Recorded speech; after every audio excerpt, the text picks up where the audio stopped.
Hello students, आज का हमारा टॉपिक है स्टेप्स ऑफ अकाउंटिंग कि अकाउंटिंग में कौन से डिफरेंट स्टेप्स होते हैं। अकाउंटिंग में सबसे पहला स्टेप जो होता है वो होता है रिकॉर्डिंग का, जिसको कि अकाउंटिंग टर्मिनोलॉजी में जर्नलाइजिंग कहते हैं। तो जर्नलाइजिंग जो है वो सबसे पहला स्टेप है अकाउंटिंग का।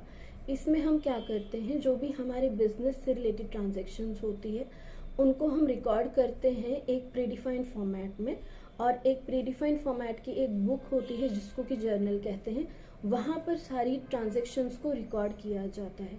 जो वो ट्रांजेक्शन रिकॉर्ड की जाती है उसको हम एक जर्नल एंट्री कहते हैं। तो जर्नल एंट्रीज की रिकॉर्डिंग होती है जर्नल में। और जर्नल क्या होता है, एक प्रीडिफाइंड फॉर्मेट की एक बुक होती है जहाँ पर सारी ट्रांजेक्शन्स को रिकॉर्ड किया जाता है।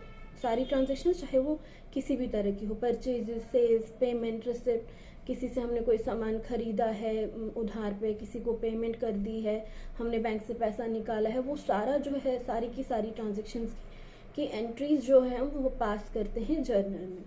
अब जर्नल का जो फॉर्मेट होता है वो कुछ इस तरह से होता है। जर्नल में सबसे पहला रहता है कॉलम आपका डेट का, क्योंकि जो भी हम ये कहते हैं कि जर्नल ट्रांजेक्शन्स को रिकॉर्ड किया जाता है इन ए क्रोनोलॉजिकल ऑर्डर। क्रोनोलॉजिकल ऑर्डर का मतलब होता है कि डेट वाइज सारी ट्रांजेक्शन्स को नोट डाउन किया जाता है। मतलब जो ट्रांजेक्शन जिस पर्टिकुलर डेट की है वो डेट हम मेंशन करते हैं डेट कॉलम में।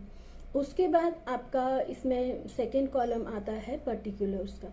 पर्टिकुलर्स में हम ये देखते हैं कि कौन से अकाउंट्स इन्वॉल्व है ट्रांजेक्शन में, और जिस अकाउंट को डेबिट करना होता है उसका नाम पहले आता है, और उसके बाद जिस अकाउंट को क्रेडिट करना होता है उसके बाद सेकेंड नंबर पे उस अकाउंट को लिया जाता है।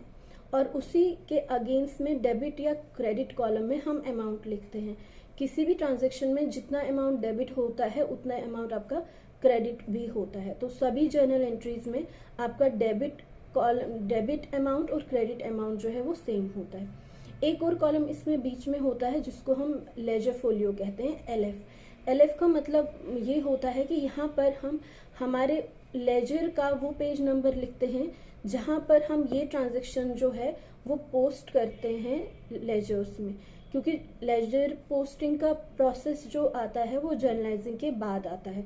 जर्नलाइजिंग के बाद जब हम लेजर पोस्टिंग करते हैं तो लेजर पोस्टिंग के प्रोसेस में हमने जर्नल एंट्री का जो पोस्टिंग जिस पर्टिकुलर पेज पे की है तो वही पेज नंबर जो है वो हम जर्नल के एलएफ कॉलम में लिखते हैं। वो एक तरह की इंडेक्सिंग होती है जिसके बेसिस पर आपको ये पता चलता है कि ये जो जर्नल की ट्रांजेक्शन है वो लेजर बुक के किस पेज में पोस्ट हुई है।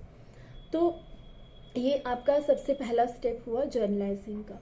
उसके बाद आपका नेक्स्ट स्टेप आता है लेजर पोस्टिंग, जिसको कि हम क्लासिफिकेशन भी कहते हैं। क्लासिफिकेशन या लेजर पोस्टिंग में हम क्या करते हैं, हम सारी ट्रांजेक्शन्स को उनके अकाउंट हेड्स के अकॉर्डिंग अलग अलग करके फिर उनके अकाउंट्स क्रिएट करते हैं और उन्हीं अकाउंट्स में स्पेसिफिक ट्रांजेक्शन्स को पोस्ट किया जाता है। मतलब ये कि जो भी हम अलग अलग लेजर्स क्रिएट करते हैं, जैसे परचेज का अलग लेजर क्रिएट किया, सेल्स का लेजर क्रिएट किया, पेमेंट्स का लेजर क्रिएट किया, रिसीट्स का लेजर क्रिएट किया, अपने जो भी फर्नीचर वगैरह है उसका अकाउंट क्रिएट किया, और वहाँ पर हम उसी पर्टिकुलर अकाउंट की ट्रांजेक्शन नोट डाउन करेंगे।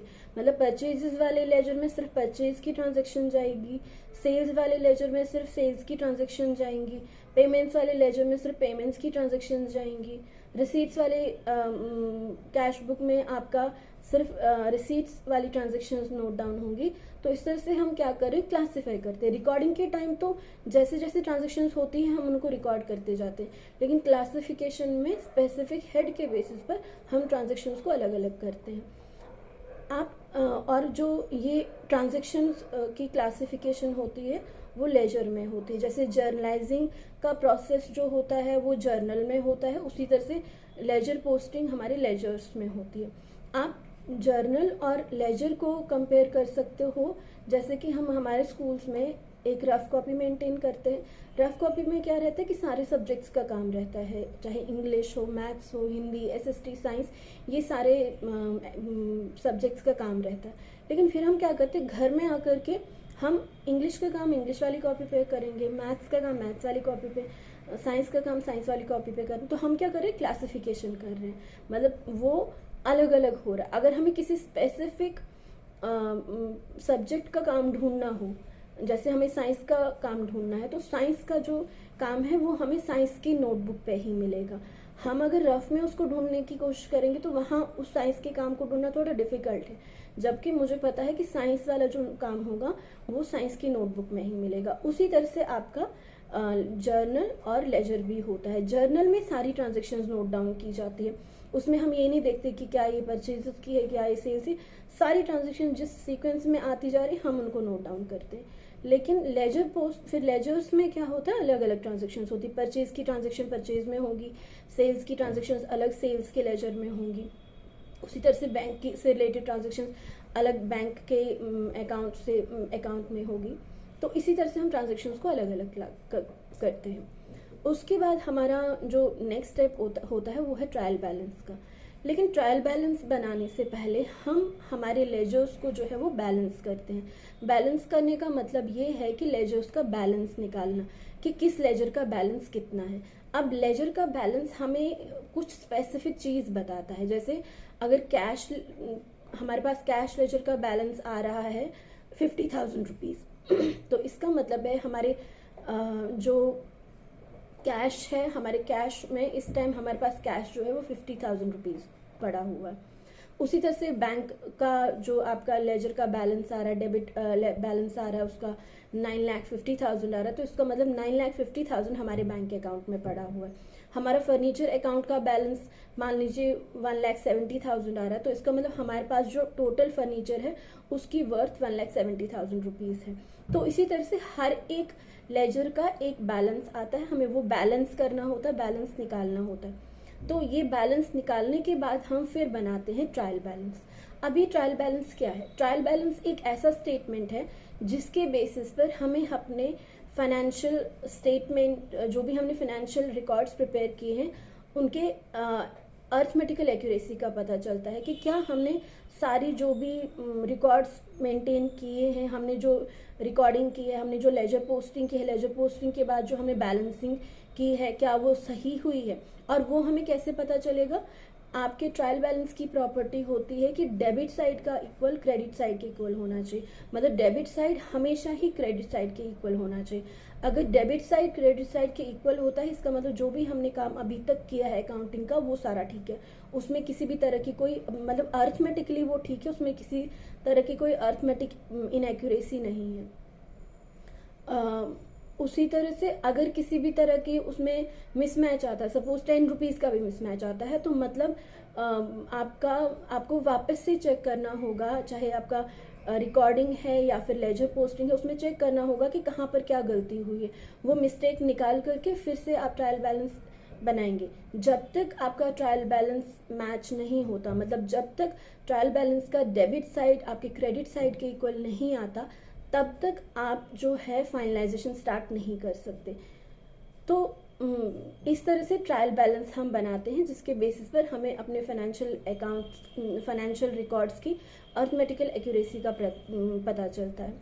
अगर हम वो ट्रायल का भी मतलब ले तो हम हमारे डे टू डे यूज़ में भी, डे टू डे लाइफ में भी इसका यूज़ करते हैं। जैसे ट्रायल का मतलब होता है कि किसी चीज़ का ट्रायल लेना। जैसे सपोज मुझे कोई ड्रेस लेनी है तो मैं ट्रायल लूँगी। ट्रायल इसलिए लूँगी क्योंकि उसके बाद ये डिसीजन कि मुझे ये ड्रेस लेनी है या नहीं लेनी है वो पता चलता है। उसी तरह से हम कोई क्लासेस का ट्रायल लेते हैं, उस ट्रायल के बेसिस पर हमें ये पता चलता है कि क्या हम ये क्लास में पढ़ेंगे कि नहीं पढ़ेंगे। तो उसी तरह से मतलब अकाउंटिंग में भी ट्रायल बैलेंस बनाया जाता है, जिससे ये पता चलता है कि हमारे अकाउंटिंग रिकॉर्ड्स की एक्यूरेसी क्या है। ट्रायल बैलेंस बनाने के बाद हमारा जो लास्ट स्टेप होता है वो होता है फाइनलाइजेशन का। फाइनलाइजेशन में हम 3 स्टेटमेंट्स प्रिपेयर करते हैं। आपका इसमें ट्रेडिंग अकाउंट आता है, प्रॉफिट एंड लॉस अकाउंट आता है, बैलेंस शीट आता है। अगर कोई मैन्युफैक्चरिंग कंसर्न है तो उसमें फिर आपका मैन्युफैक्चरिंग अकाउंट भी बनेगा। तो हम मोस्टली हम लेते हैं कि कोई ट्रेडिंग अकाउंट है, तो ट्रेडिंग अकाउंट मतलब जहाँ पर कोई चीज़ें खरीदी और बेची जाती हैं, तो उसके बेसिस पर 3 स्टेटमेंट्स बनेंगे, आपका trading account, profit and loss account और बैलेंस शीट। ट्रेडिंग अकाउंट, क्योंकि ट्रेड का मतलब होता है अगर हम ट्रेड का मतलब ले तो ट्रेड का मतलब बिजनेस, मतलब हमारा किसी चीज़ का बिजनेस है। सपोज मेरा कंप्यूटर्स का बिजनेस है, मैं कंप्यूटर्स परचेज करती हूँ और बेचती वही हूँ। तो ट्रेडिंग अकाउंट में मैं ये देखूंगी कि कंप्यूटर्स मैंने कितने अमाउंट के परचेज किए, कितने अमाउंट के बेचे, और उनका जो वेरिएशन रहेगा, कितना प्रॉफिट या लॉस मुझे हुआ, उसके बेसिस पर। सिर्फ ट्रेडिंग अकाउंट से, मतलब सिर्फ ट्रेडिंग एक्टिविटी से मुझे मेरे बिजनेस में कितना प्रॉफिट या लॉस हुआ है, वो आपको आपके ट्रेडिंग अकाउंट का ग्रॉस प्रॉफिट या ग्रॉस लॉस बताता है। तो ट्रेडिंग अकाउंट में हमें हमारे बिजनेस का ग्रॉस प्रॉफिट या ग्रॉस लॉस का पता चलता है। जब भी ट्रेडिंग अकाउंट की बात आती है, ट्रेडिंग अकाउंट जो होता है किसी पर्टिकुलर पीरियड के लिए बनाया जाता है, जैसे 3 मंथ्स के लिए बनाया जाता है या 6 मंथ्स के लिए बनाया जाता है। तो ट्रेडिंग अकाउंट मुझे मेरे बिजनेस के फाइनेंशियल परफॉर्मेंस के बारे में बताता है कि कितना प्रॉफिट या कितना लॉस हुआ है उस पर्टिकुलर ड्यूरेशन में। क्योंकि ट्रेडिंग अकाउंट जब भी हम बनाते हैं वो हर दिन का नहीं बनता। ट्रेडिंग अकाउंट एक पर्टिकुलर ड्यूरेशन का बनता है, एक पर्टिकुलर जैसे सपोज क्वार्टरली बने या हाफ ईयरली बने या फिर ईयरली बने, तो उस पर्टिकुलर ड्यूरेशन में कितना प्रॉफिट या लॉस हुआ है वो हमें पता चलता है ट्रेडिंग अकाउंट से, दैट इज ग्रॉस प्रॉफिट या ग्रॉस लॉस। उसके बाद फिर हमारा बनता है profit and loss account. Profit and loss account में क्या होता है कि हम फिर वहां पर अपने सारे के सारे इनडायरेक्ट एक्सपेंसेस या ऑपरेटिंग एक्सपेंसेस शो करते हैं। मतलब हम अपने ग्रॉस प्रॉफिट में से लेस करेंगे सारे के सारे इनडायरेक्ट एक्सपेंसेस या ऑपरेटिंग एक्सपेंसेस, और वो एक्सपेंसेस लेस करके लास्ट में हमारा जितना प्रॉफिट बचता है वो हमारा नेट प्रॉफिट होगा, मतलब वो हमारा एक्चुअल प्रॉफिट होगा। या फिर अगर आपके ट्रेडिंग अकाउंट से ग्रॉस लॉस आ रहा है तो वो ग्रॉस लॉस जो है आगे आपके और ऑपरेटिंग एक्सपेंसेस होंगे, तो लास्ट में आपका नेट लॉस कितना है वो आपको पता चलेगा। तो ट्रेडिंग अकाउंट से मुझे ग्रॉस प्रॉफिट या ग्रॉस लॉस का पता चलता है, और आपके प्रॉफिट एंड लॉस अकाउंट से मुझे net profit and net loss का पता चलता है।